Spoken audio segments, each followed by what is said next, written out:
ಮೋದಗಿರಿ ಪಟ್ಟಣದ ಜಿಬಿಎನ್ ಗೇಟ್ನಿಂದ ಇಂದೂಪುರ ಬೈಪಾಸ್ವರೆಗೂ ನೂತನ ರಸ್ತೆಯ ಉದ್ಘಾಟನೆ ಮತ್ತು 18 ಮತ್ತು 23ನೇ ವಾರ್ಡಿನ ನವೀಕೃತ ದ್ವಿಮುಖ ರಸ್ತೆಯ ಹೈಟೆಕ್ ಬೀದಿ ದೀಪಗಳ ಚಾಲನೆಯನ್ನು ವಿಧಾನ ಪರಿಷತ್ ಸದಸ್ಯರಾದ ರಾಜೇಂದ್ರ ರಾಜಣ್ಣ ನೆರವೇರಿಸಿದರು.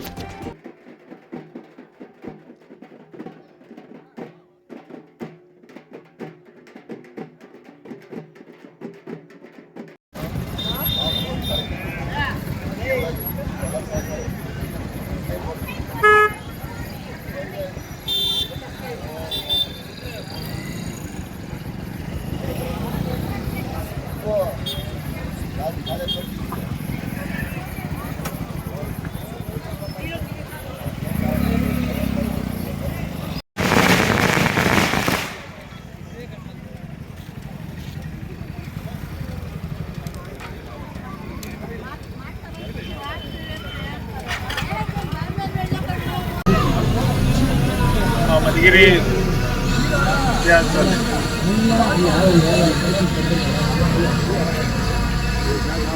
ಎಲ್ಲರೂ ಗೊತ್ತಿರೋ ಹಾಗೆ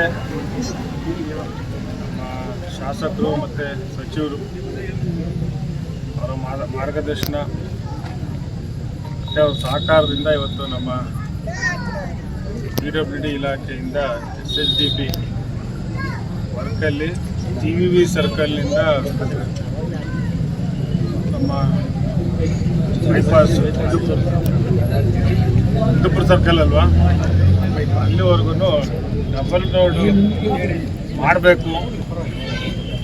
ಮತ್ತು ನಮ್ಮ ಜಿಲ್ಲೆಯಲ್ಲೂ ಯಾರದೋ ಈ ಥರ ಒಂದು ಡಬಲ್ ರೋಡಲ್ಲಿ ಲೈಟಿಂಗು ಇದರಲ್ಲಿ ಏನು ನಾವು ದೀಪದ ಅಲಂಕಾರ ಮಾಡ್ತೀವಿ ರಸ್ತೆ ಬದಿಯಲ್ಲಿ, ರಸ್ತೆ ಮಧ್ಯದಲ್ಲಿ ಅದು ಆಗಬೇಕು ಅಂತೇಳಿ ಒಂದು ಮುಂದಾಲೋಚನೆ ಹಿಡ್ಕೊಂಡು ಅವರು ಈ ಥರನೇ ಬರಬೇಕು ಅಂತ ಹೇಳಿ ಸ್ವಲ್ಪ ಈ ಡಿಸೈನ್ ಎಲ್ಲ ಸಚಿವರು ತೋರಿಸಿದ್ರು.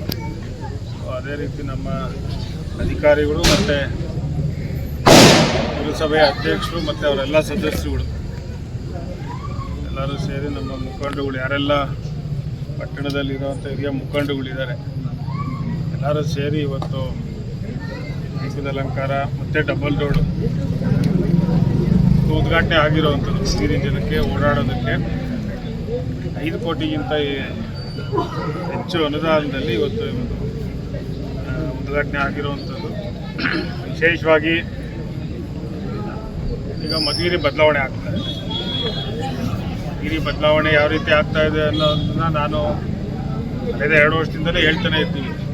ಮಧುಗಿರಿ ಚಿತ್ರಣ ಬದಲಾವಣೆ ಆಗ್ತಾಯಿದೆ, ತಾಲೂಕಿನಲ್ಲಿ ಹೆಚ್ಚು ಕೆಲಸಗಳು ಆಗ್ತಾಯಿದೆ. ನಿಮಗೆಲ್ಲ ಗೊತ್ತಿರುವಾಗ ಈಗ ಮಧುಗಿರಿ ಪಟ್ಟಣದಲ್ಲಿ 40 ಕೋಟಿಯಷ್ಟು ಅಮೃತ್ ಯೋಜನೆ ಕೆಲಸ ಪ್ರಾರಂಭ ಆಗಿರುವಂಥದ್ದು. ಮತ್ತು ಈಗ ಡಬಲ್ ರೋಡ್ ಇದೊಂದು ಉದ್ಘಾಟನೆ ಆಗಿರುವಂಥದ್ದು.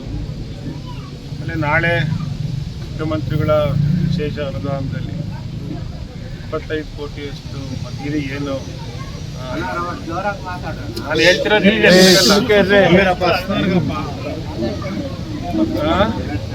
ಏನು ಅನುದಾನ ಇದೆ 25 ಕೋಟಿ, ಅದನ್ನು ನಾಳೆ ಅದು 25 ಕೋಟಿಯಷ್ಟು ಎಲ್ಲೆಲ್ಲಿಗೆ ಅನುದಾನ ಹಾಕಿದ್ದೀವಿ. ಒಂದು 6 ಪ್ಯಾಕೇಜಲ್ಲಿ ಅದು ವರ್ಕ್ ಆಗ್ತಾ ಇರುವಂಥದ್ದು.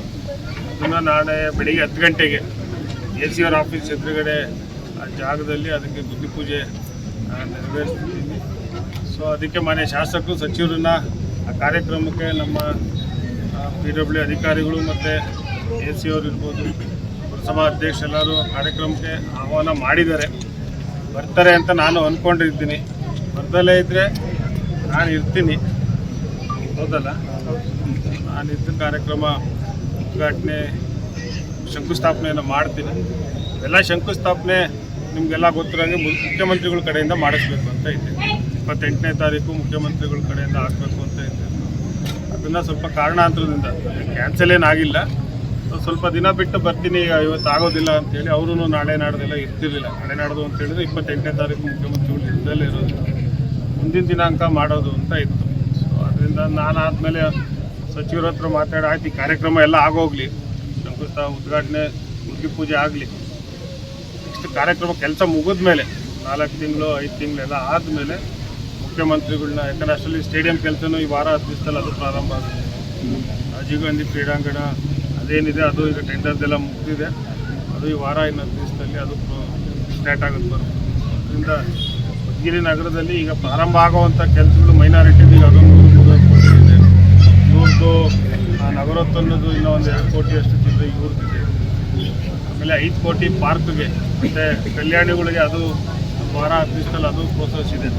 ಅದು ಈ ಥರ ಇನ್ನು ಮುಂದೆ ಮಧುಗಿರಿ ನಗರಕ್ಕೆ ಇನ್ನೂ ಹೆಚ್ಚು ಕೆಲಸ ಆಗೋದ್ರಲ್ಲಿ ಇನ್ನೂ ಒಂದು 50-55 ಕೋಟಿಯಷ್ಟು ಇನ್ನು ಈಗ ಕೆಲಸ ಪ್ರಾರಂಭ ಆಗುತ್ತೆ. ಮುಂದೆ ಪ್ರಾರಂಭ ಆಗಿರೋದು ಬಿಟ್ಟು ಮುಂದೆ ಆಗುವಂಥದ್ದು.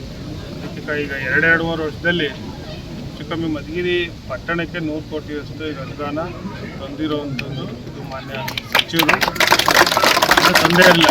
ದೊಡ್ಡ ಮೊತ್ತ ಮಧುಗಿರಿ ಪಟ್ಟಣಕ್ಕೆ ಬಂದಿರಲಿಲ್ಲ. ನಮ್ಮ ಅದೃಷ್ಟ, ನಾಗರಿಕರ ಅದೃಷ್ಟ ಇರ್ಬೋದು. ಸಚಿವರು ಹೆಚ್ಚು ಕೆಲಸ ಮಾಡಬೇಕು. ಚುನಾವಣೆ ಸಂದರ್ಭದಲ್ಲಿ ನಾವು ಭಾಳಷ್ಟು ಮಾತುಗಳು ಕೊಟ್ಟಿದ್ದೀವಿ. ಮಾತನ್ನ ನೆರವೇರಿಸಬೇಕು ಅಂತೇಳಿ ಎಲ್ಲ ಕೆಲಸಗಳು ಪ್ರಾರಂಭ ಆಗಿದೆ. ಈಗ ನಾನು ಸಭೆ ಅಧಿಕಾರಿಗಳಿರ್ಬೋದು, ಅಧ್ಯಕ್ಷರಿರ್ಬೋದು, ಎಲ್ಲ ಸದಸ್ಯರುಗಳಿಗೆ ನಾನು ಅವ್ರಿಗೆ ಹೇಳೋವಂಥದ್ದು ಏನೆಲ್ಲ ಕೆಲಸಗಳಾಗುತ್ತೆ ಅವರು ಎಲ್ಲ ಮುತುವರ್ಜಿ ವಹಿಸ್ಕೊಂಡು ಅದೇ ತೊಂದರೆ ಆಗಲಿಲ್ಲ ಅನ್ನೋ ರೀತಿಯಲ್ಲಿ ಅಧ್ಯಕ್ಷ ಅವ್ರ ಜೊತೆ ಎಲ್ಲ ಮಾತಾಡಬೇಕು ಅಂತ ನಾನು ಸಂದರ್ಭದಲ್ಲಿ ವಿನಂತಿಯನ್ನು ಮಾಡ್ಕೊಳ್ತೀನಿ. ಇನ್ನೂ ಏನೆಲ್ಲ ಕೆಲಸಗಳಾಗ್ತಾ ಇರುತ್ತೆ ಎಲ್ಲ ಮಾತಲ್ಲಿ ಭಾಷಣದಲ್ಲಿ ಹೇಳಿದ್ದೀವಿ. ಅದೇ ಒಂದೊಂದಾಗಿ ಪ್ರಾರಂಭ ಆಗುತ್ತೆ. ಒಳ್ಳೆ ರಸ್ತೆ ಓಪನ್ ಆಗಿದೆ. ಇನ್ನೂ ನೋಡಿರಲಿಲ್ಲ ಈ ಥರ ಲೈಟ್ ಈ ಥರ ಚೆನ್ನಾಗಿ ಬರುತ್ತೆ. ಆ ಲೈಟು 3 ಥರನೂ ಚೇಂಜ್ ಆಗುತ್ತೆ. ಟ್ರೈ ಕಲರ್ ಇದೆ, ಅದು ಇನ್ನೂ ಒಂದು 2-3 ಥರ ಚೇಂಜ್ ಆಗುತ್ತೆ. ಅದರಿಂದ ನಾಗರಿಕರೆಲ್ಲ ಸಹಕಾರ ಮಾಡಬೇಕು.